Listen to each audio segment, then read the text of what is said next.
Hello and welcome to this episode of the Hello Firstname podcast, Season 2. My name is Rasmus Hårlin, author of the book Hello Firstname, and the theme of this season is how to solve the content crisis for personalization. Let's dive in. Hello everybody and welcome to this episode of the Hello Firstname podcast, Season 2. This is one of the episodes that I've been looking very much forward to. We are obviously, as in the other episodes, we are discussing the CX layer, which is like the big category for the content layer and the data layer and the personalization layer. Talking about that, we're talking about generative AI and how that affects and enables you to scale personalization like you've probably always wanted, but had a hard time doing. And this time, we have a very special guest. Welcome, Ronald Griffin. Thank you so much for having me, Rasmus. We first met at Dialogkonferansen, or the Dialog Conference in Sweden, where I really think you gave a fantastic presentation on how Gen AI can be used for especially moving pictures and video and images and such. I saw some quite impressive AI-generated video examples actually, but I was also left. I think it was a phrase that you continued to iterate. It's like cute, but then what? If I remember it correctly, was that how you put it? Or so? Yeah, what?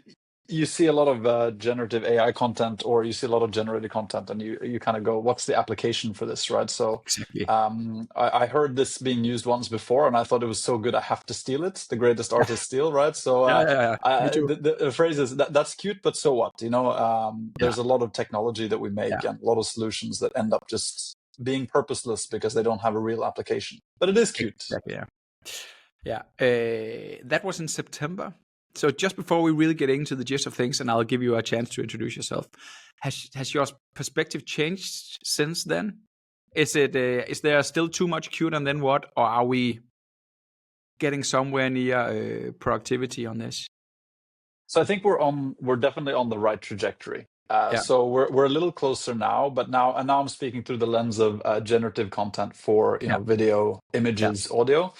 So there's definitely, if you look at audio, for example, I think we've come the farthest. So it's really, really good. There's a lot of practical use cases. But with video, I definitely still think we're on the that's cute, but so what phase. Yeah. So throw off disillusion, and maybe if we're looking at the Gartner hype cycle for this, I don't know. Yeah. I think that with Gartner predicting by 2030, 90% of a Hollywood film is helped or at least generated with generative AI, that's kind of giving us, I believe in that prediction very much. So I think it's a case of just figuring out how we practically use these tools, especially for video, to make something meaningful. Great. Let's freeze it there and revisit it once we've gone through the questions that we prepared and agreed on. So, but before we dive in, tell us a bit about your background. What led you to start the company Scene? What does Scene do, and how does it actually help the brands that are using your platform? Yeah, so I've been on an amazing journey the last 8 years. A little bit on my background. I actually dropped out of school when I was very young. I was 14 when I stopped studying officially, and then I went on to work freelance with video. I loved working with video, anything kind of related to making animations and working with video codecs and different video technologies. That was like my fascination when I was young.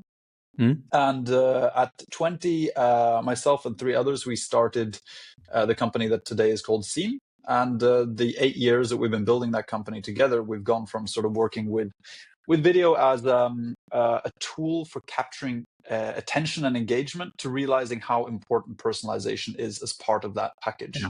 And that's why I love all of your work. And Hello Firstname really resonates with everything that we're doing at Scene at a very fundamental level. And so that's been a journey where I've gone from being able to work with some Nordic brands to now us working with the largest brands in the world, like Amazon, Nespresso, Carrefour. Amazing. And really rolling out kind of generative technology and also personalization at scale through video. And what we really do at Scene is we are in some way creating attention, right? So if you think about that, constant fight that is between the brand and the consumer. The consumer, we are getting smarter and smarter every year. We are using more energy on filtering away ads and filtering away communication. And on the other end of that, you have the brands spending more and more money trying to capture our attention. Yeah. So we realized very early on that by using personalization and video, so by using data and video and combining that, we actually are able to create a format that is the best I have personally ever seen at capturing attention.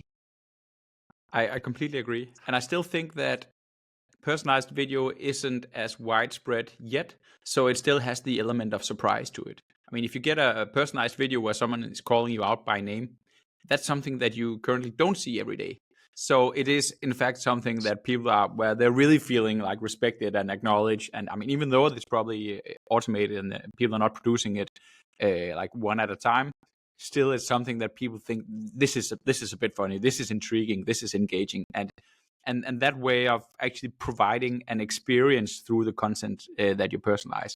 I think that only makes any like economic motives that you have, or any sort of functional motives that you have, or symbolic. I mean, whatever value that is that you're trying to come across with, or you're trying to create with the user or the recipient. Personalized video just adds extra percent to this. Maybe we can get back on that. You already, I mean, actually, you have a few clients already with Agilic, maybe more than I know actually. But I counted at least Norsk Rikstoto, which is a Norwegian horse racing, betting on Norwegian horse racing, and Copenhagen, which is a kitchen retailer in Denmark. I know we have those clients at least together, probably some more. But can you share how do you see personalized video? How can that successfully be implemented in real life sort of communications with the end customers? So on a practical level, I think that most working with loyalty, retention, and personalization, they invest a lot in data. For example, our customers like Norsk Rikstoto, where we were able to lift the first 29-day repeat business by 37% just by putting personalized video into the onboarding flow, right? So the first thing Ronald or Rasmus would get would be, hey, welcome. And what do they struggle with? They struggle with educating the consumer, right? Because sports betting is a complicated thing. And so really it starts with that data, and it could be very simple data, like again, loving the Hello Firstname, right? It could be something as simple as the first name, but it can also be so much more. So for Norsk Rikstoto, for Amazon, these customers are using really deep data-driven insights on, what kind of actions you've taken. And so it starts with having a little bit of those insights and then matching that with a really powerful story. And one thing I love to think about is, if you think last time we were at a cocktail party, or when you're out traveling and you saw these mugs with the names on, you're always trying to find your name. Or if someone is saying, hey, Rasmus, at a cocktail party, you're turning around, you're paying attention. And that's that hook. And when we have that hook, you're suddenly emotionally paying attention to the content. And that's where we really are engaging with the consumer. But then, of course, it's about adding value, right? It doesn't help if you get that hook and then you're just kind of feeding a bad story. So you need that. You need both of those things. So on a practical level, it's data, it's video, and it's storytelling. And that really works. Yeah, I couldn't agree more. I think, and especially sort of the emotion part of this, because there are so many that are saying that they are working, so many brands, so many companies, so many technology providers that claim they're working with personalization. So you could easily think that all these vendors are doing the same, but really they are quite often working with very different ways of working with personalization. One of my previous guests here, he said that because in the bow tie of personalization, which is the main model from Hello Firstname, the content is split in two. You have what I call the message, and then you have what I call content feeds, which would be in many cases the same as product recommendations or show recommendations or recommendations in general. And no one ever got like really emotionally moved by product recommendations. But the message where you pour in your creativity and where you are talking to people, appealing to people's feelings and trying to make them feel something differently. Personalized video, I just see that like really being able to hammer that out. So, and I know for Norsk Rikstoto, they're also looking at whether you are one of these players that just take like the prefixed bets that are easy to make, because then that's sort of an easy way to get going? Or are you one of those who are really like nerdying it with all the different horses, and how did the morning go, and how did they perform in the last race, and so on? So really injecting that kind of insights into the messaging, and obviously also the video. Yeah, it continues to blow my mind, actually.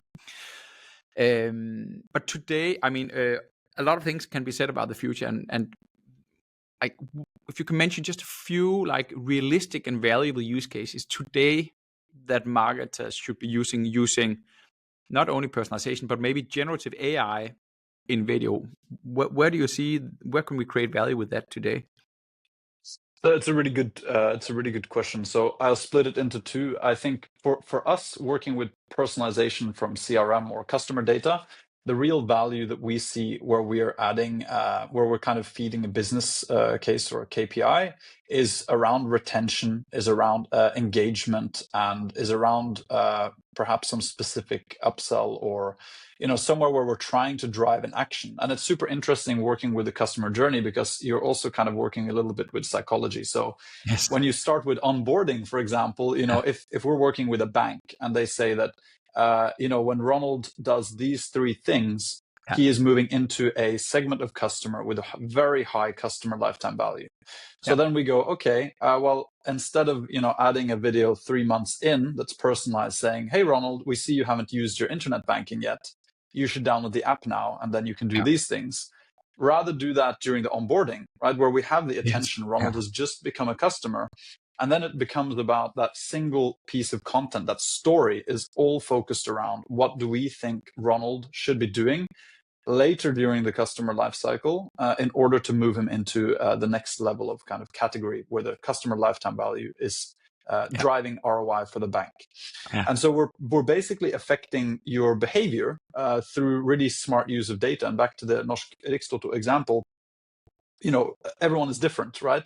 So Ronald might need a nudge to use internet banking, where Rasmus might need a nudge to really understand his insurance benefits or his policies.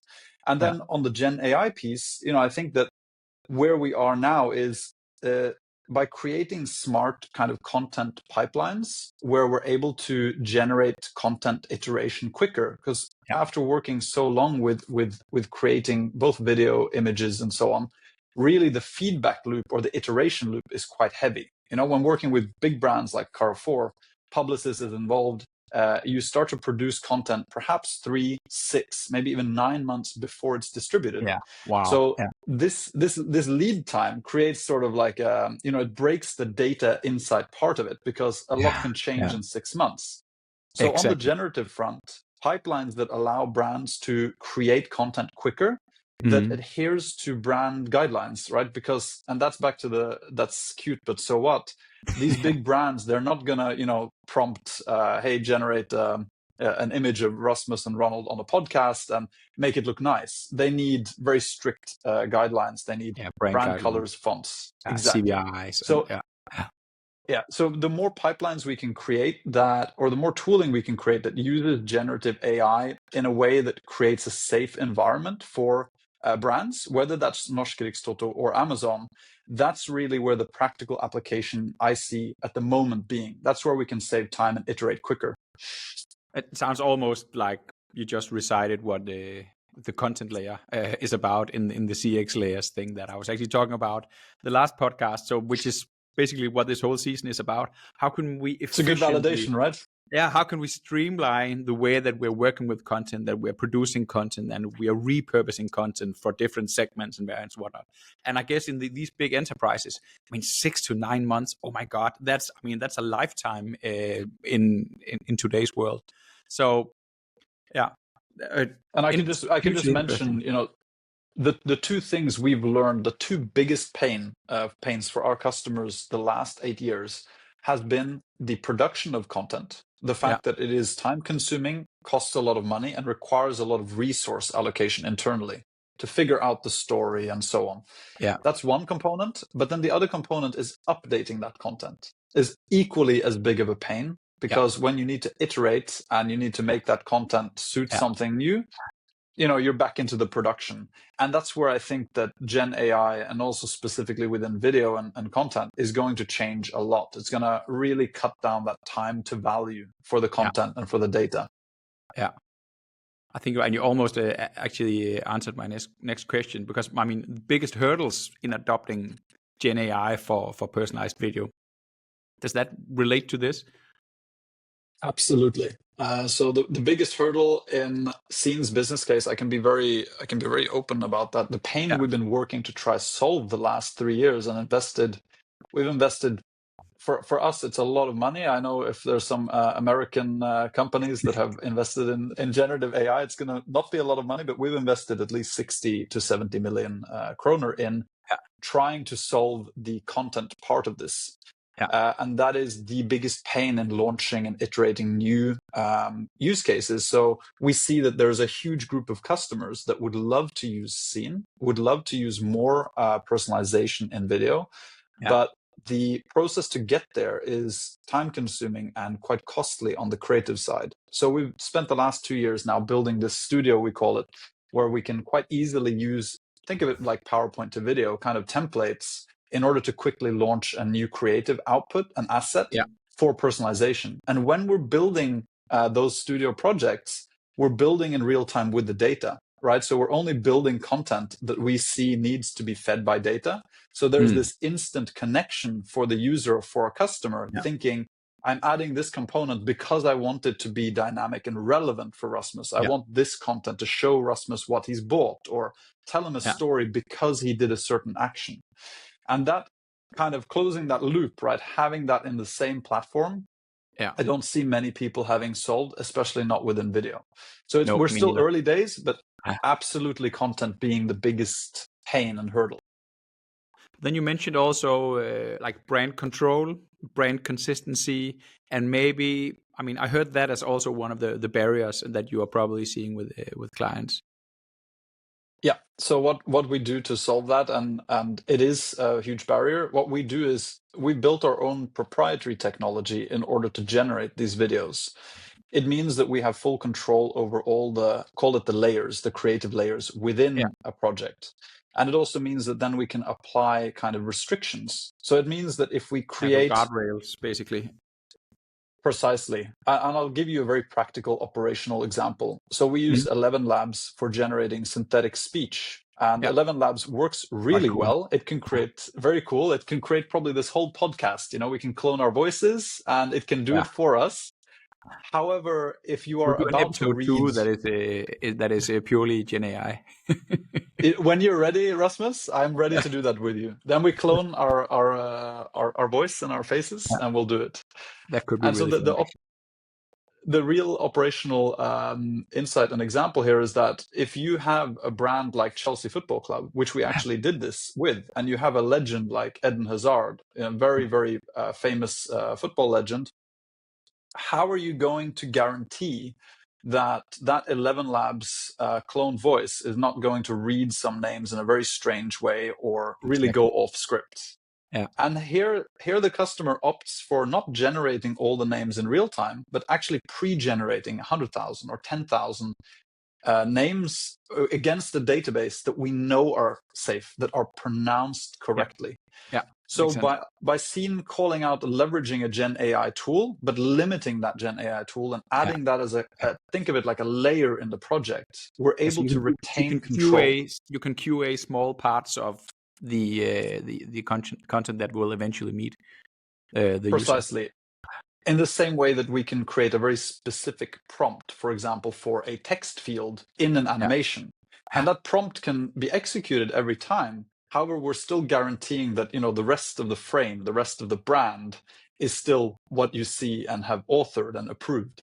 So for me, it's about this kind of, as we're on this Gen AI journey, it's about, for the enterprises and for the brands we work with, it's about providing an environment where there are guardrails, but we are still able to leverage the latest tooling.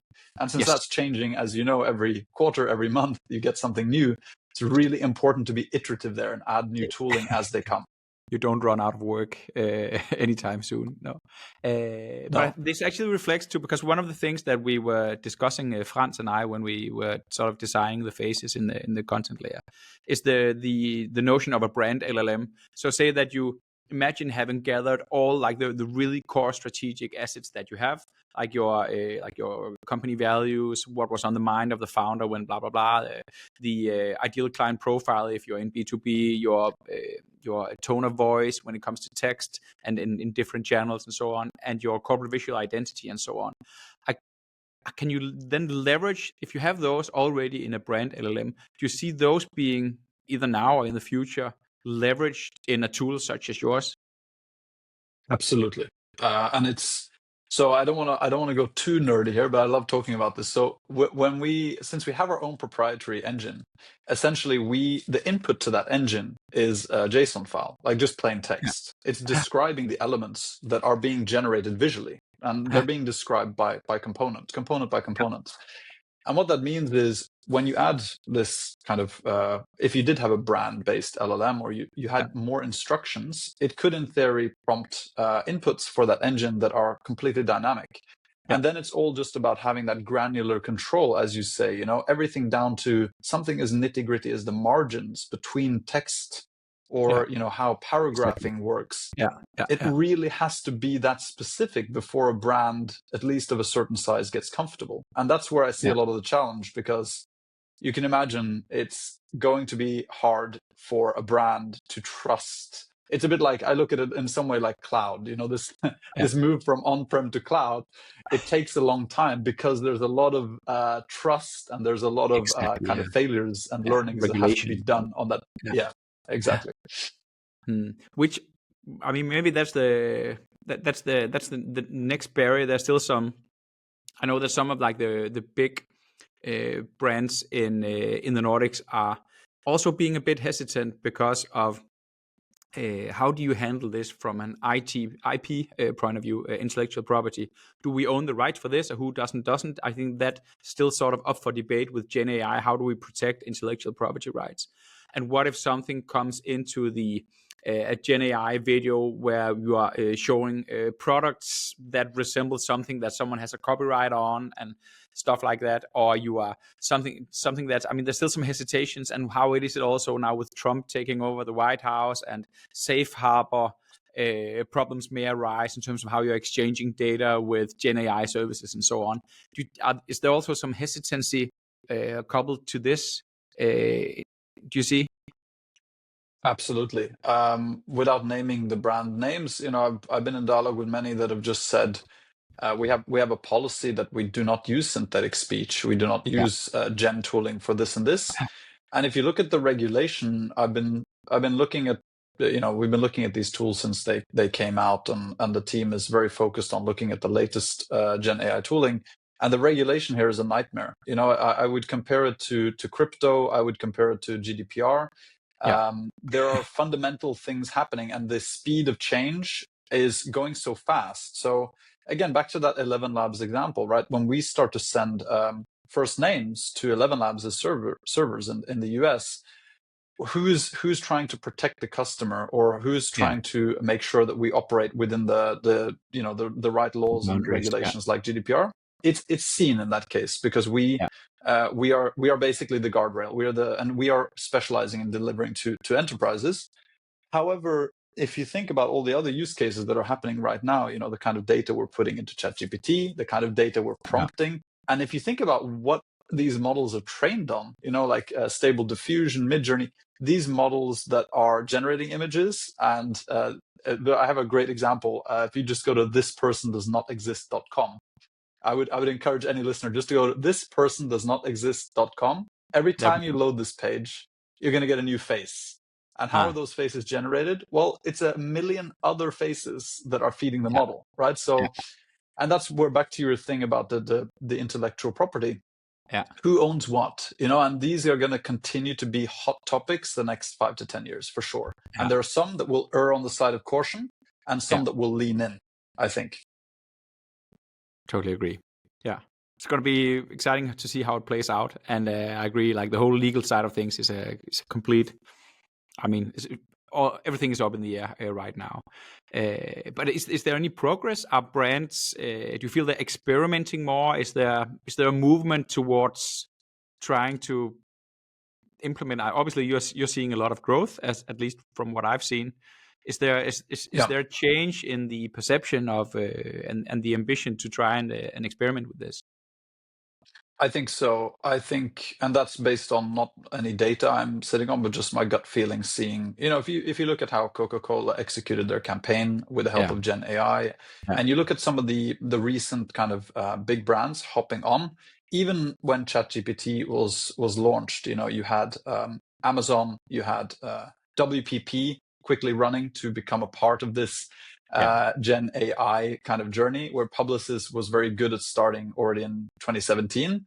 And so you have, I look at it kind of just like the adoption is happening now, and you have it's still early. So you have some early adopters, and those are the ones really that's driving my gut feeling. I see yeah, more and more adopters in yeah, bigger and bigger organizations. And I think that's going to compound at some point.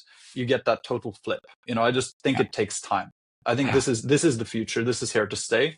It yeah, is one direction now. Generative content will, and we will have a lot of debates on the way, right? Look at Hollywood, the actresses and actors.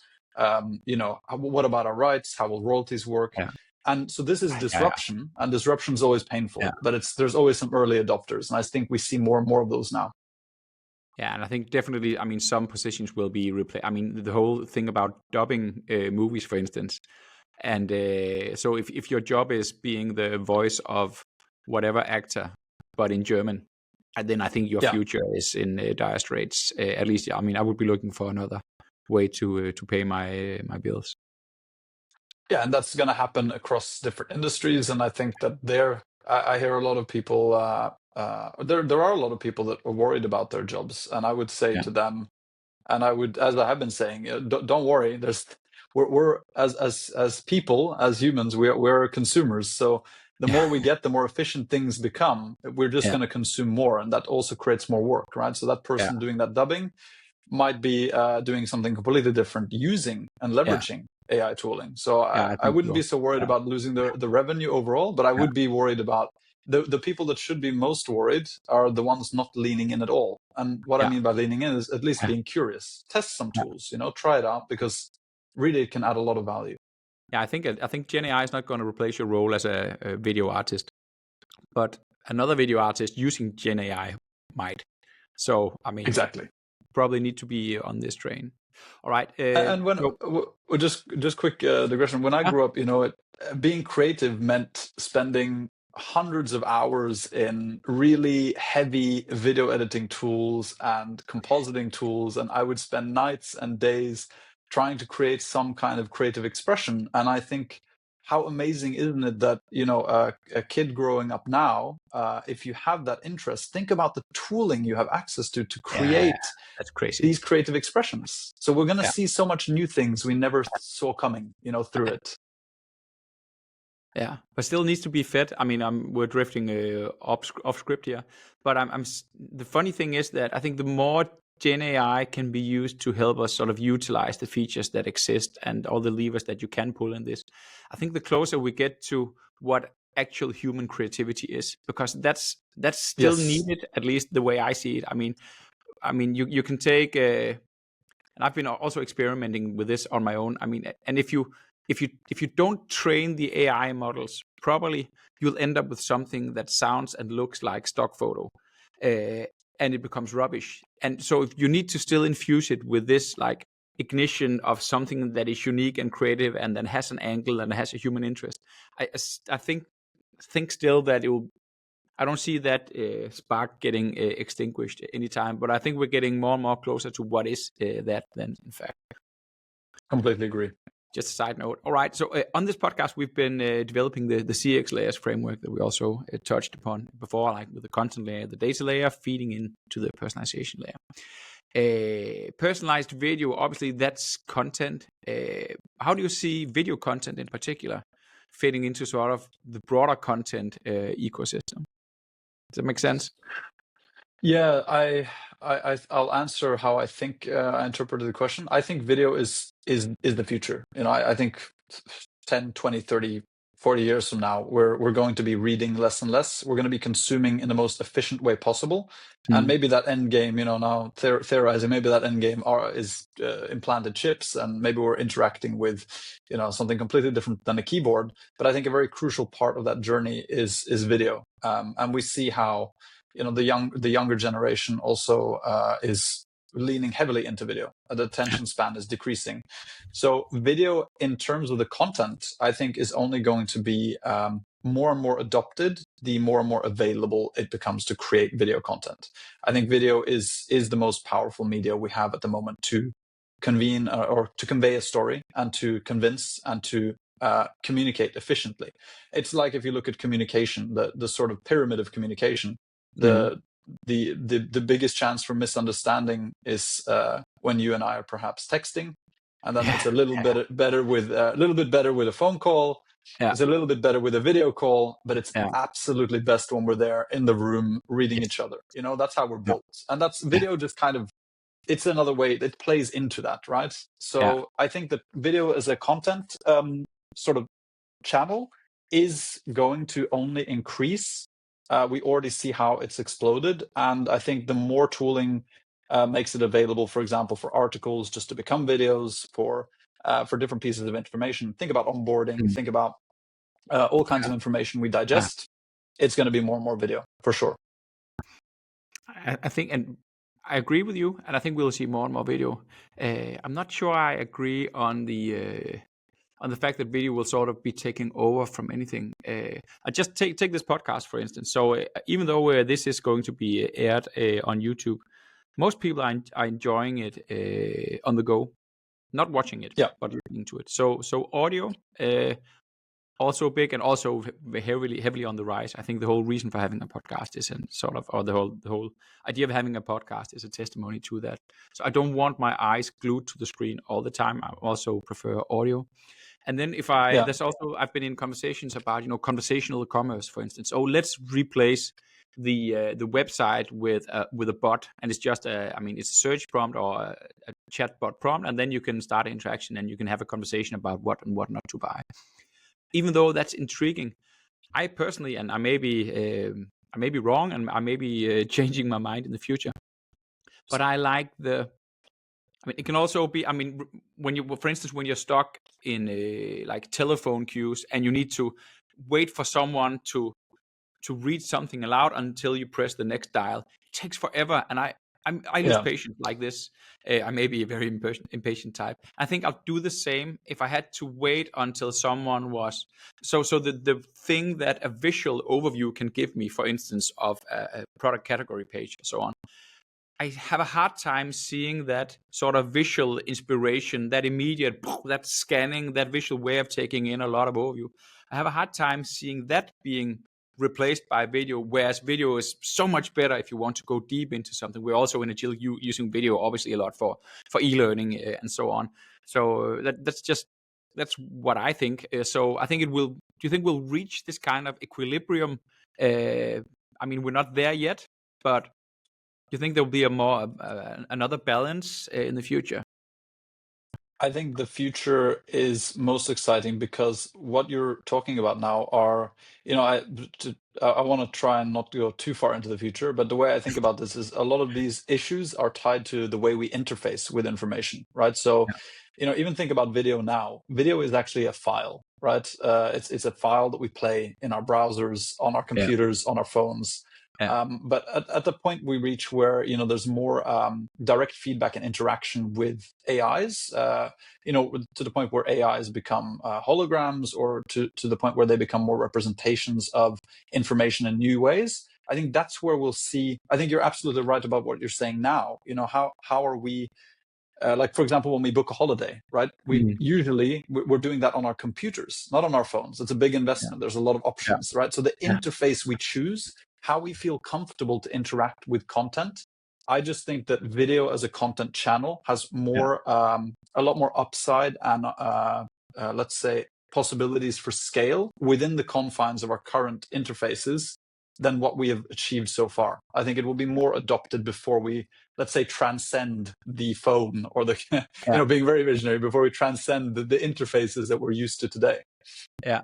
Yeah, it's. I'm very happy to be alive in these times. I mean, when I was a child, we had black and white televisions with only 8 available channel options, and we only had one active channel. So I mean, wow! And I'm trying to explain to my kids there was a time before the internet, and they look at me like I'm an idiot because, of course, the internet has always been there. So, but do you Yeah. think AI-driven video will become, just as easy to produce and distribute as like automated emails or web personalization in the future? I think so. I think there'll be more tooling to basically go from an email to a video, and where that becomes more of an option, that you could just take a newsletter or an article or content, and you could kind of paste that into, almost think like Google Docs. You just paste that Yeah. in, and on the other side is a video that you're able to tweak quite quickly. I think that tooling like that will only increase in adoption, and there'll be more and more tooling to allow that kind of transition from text to video, if that makes sense. It totally does. All right, we're drawing towards an end here. Let's go back to the cute and then what question there. Yeah. I mean, I think you probably already answered this question because I was going to ask you whether you've seen some applications of video that have moved beyond this cute thing into something that's truly impactful. I think that's a resounding yes. Wouldn't you agree that we've touched that? Yes, I think so. And then I think with the caveat being that still the most impressive tooling requires a lot of help and massaging and manual work in order to Yeah, make the output really acceptable. To the yeah, point where you're almost yeah, questioning, was it worth it, or could you have just done it in the more yeah, traditional way of producing video content? So, but I feel like we're on the tipping point now. I feel, yeah, give it another 12 months, yeah, some of the new models, some of the let's say guardrails in place in those yeah, models, yeah. then we're moving past that's cute but so what for video. Yeah, I've seen some quite impressive stuff lately on that. So I'm with you. What's the next evolution? What's the next thing that's going to happen within Gen AI and video? What is the next thing that will come in place? Is it like, is there a big thing around the corner, or will we just, I don't know, I see this process of us going from spending too much time on the production to actually spend a lot of time on the prompting and then on the QAing as opposed to the production. What is the next sort of evolution on this?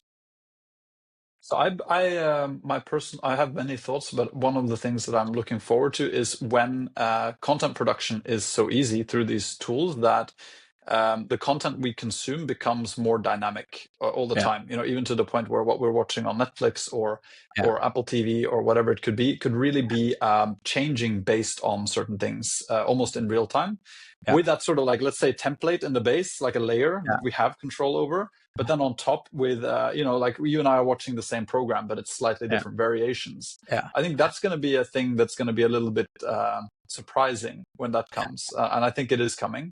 And then I I think think it the will creatives be are already changing. I know in Netflix and in HBO, they're presenting each show in different ways depending on the audience. So they're already personalizing exactly. that part of actually. So that one I would pick as that's something I'm excited about. All right. So if people want to learn more about Scene and maybe interact with you and they have questions, how can they find you? How can they learn more about what it is that you do and where how they can utilize maybe the platform? So you can find me personally on LinkedIn, Ronald Griffin, and of course Scene.io, our website. We have a lot of really, really impressive customers that have given Yeah, us a lot of faith and truly. that we work with, and that also give us faith to publish case studies. So we have a lot of those. So I would make those my first port of call. Check our website and see Yeah. what you find there, and then get I'll in put a touch link if you think it's in relevant. the show notes. Yeah. Yeah. So thank you very much. Last question. What's your own favorite example of applied generative AI that you've experienced maybe as a consumer? That is a very good question. I think recently it will be the Coca-Cola ad. It's Yeah. been debated, but I think that was that for me was tying together a lot of different Yeah. elements and Yeah. then producing something that really had production value that was high enough to be consumed globally. So I think that's the most recent example I would pull out. Right, great. Let's leave that as the final remark to this. So, Ronald, it's been incredibly interesting having this conversation with you. I really, really enjoyed it, and I'm sure all the listeners and viewers will do that as well. Remember, people, that you can download the Hello Firstname book, or the abstract at least, or you can listen to the full book also on Spotify or any other streaming services. It's all recorded, and you can download the Content Crisis Manifesto and an overview with the graphs from the content layer and the CX layers that we've been talking about. I'll put a link to all that in the show notes. And apart from that, it's just thank you very much to everybody who chose to join us today, and I hope you will see you in the next episode. And thank you, Ronald. Thank you so much. You've been listening to yet another episode of the Hello Firstname podcast. Remember that all models discussed in this podcast can be downloaded and are free to use. The original book, Hello Firstname, can likewise be downloaded as either the full audiobook or as a written abstract. All links are in the show notes. The podcast is brought to you by our sponsor, the omnichannel marketing automation platform, Agilic. Visit www.agilic.com for more information.